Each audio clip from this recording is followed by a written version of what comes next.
Hi, Philip Griffith here again, and now we're down to 7 weeks before Christmas.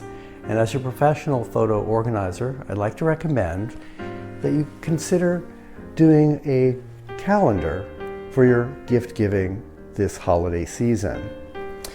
Calendars are a great gift, no matter whether you're using your photos or not, but why not use your photos on calendar?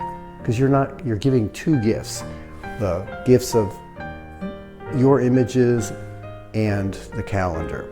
And once the calendar's done, you still have the images.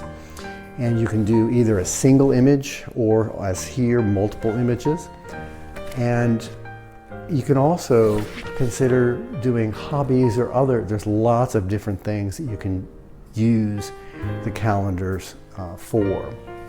We like this style in that you have the image, but then you also have the calendar. When the month is done, you tear off the calendar and you still have the whole image.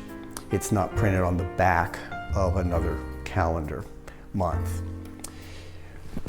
So I hope that helps.